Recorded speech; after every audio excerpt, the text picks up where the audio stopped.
Paracetamol tablets గురించి తెలియని వారు గాని అది లేని ఇల్లు గాని ఉండడం అరుదు. నొప్పులకు, జ్వరానికి దీనిని తరచుగా వాడతారు. ఇది సురక్షితమని, పెద్దగా దుష్ప్రభావాలేవి ఉండవని భావిస్తుంటారు. కానీ తాజా అధ్యయన ఫలితాలు దీన్ని కొట్టిపరుస్తున్నాయి. దీని వినియోగం ఎక్కువైతే చాలా సైడ్ ఎఫెక్ట్స్ ఉంటాయని వైద్య నిపుణులు చెబుతున్నారు.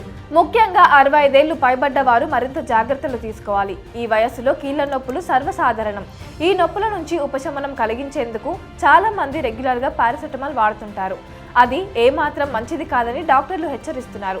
తలనొప్పి, ఒళ్ళు నొప్పులు, ఆస్ట్రియో ఆర్థరైటిస్, వెన్నునొప్పులకు నివారణగా పారాసెటమాల్ని వాడుతుంటారు. నొప్పులతో పాటు జ్వరాన్ని కూడా ఇది తగ్గిస్తుంది. పారాసెటమాల్ వాడటంతో జీర్ణాశయ పుండ్ల నుంచి రక్తస్రావం అయ్యే ముప్పు 24%, పేగుల్లో రక్తస్రావం అయ్యే ముప్పు 36% పెరుగుతున్నట్టు తేలింది.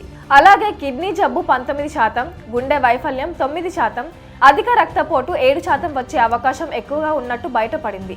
పారాసెటమాల్ నొప్పిని అంతగా తగ్గించదు కాబట్టి వృద్ధుల్లో కీళ్ళ నొప్పుల వంటి వాటికి దీన్ని దీర్ఘకాలం వాడటంతో జాగ్రత్తగా ఉండడం మంచిదని పరిశోధకులు సూచిస్తున్నారు.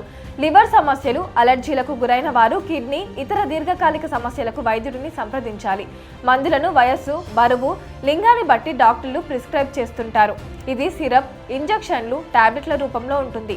దీనిని సూర్యరశ్మి తగలకుండా 25 డిగ్రీల సెంటీగ్రేడ్లు నిల్వ ఉంచాలి.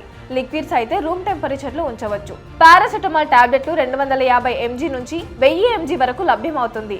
ఈ టాబ్లెట్లను ఖాళీ కడుపుతో వేసుకోకూడదు. పారాసెటమాల్ చిన్నపాటి నొప్పులు, జ్వరాలను కంట్రోల్ చేయవచ్చు.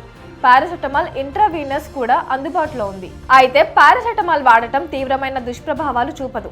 ఈ ఔషధం గర్భధారణ సమయంలో, తల్లి పాలు ఇస్తున్న సమయంలో ఉపయోగించడం సురక్షితమే. పారాసెటమాల్ ఆహారంతో లేదా కనీసం రసం లేదా నీటితో తీసుకోవాలి. డాక్టర్ల సలహా మేరకు పెద్దలు 500 mg మోతాదును వేసుకోవచ్చు.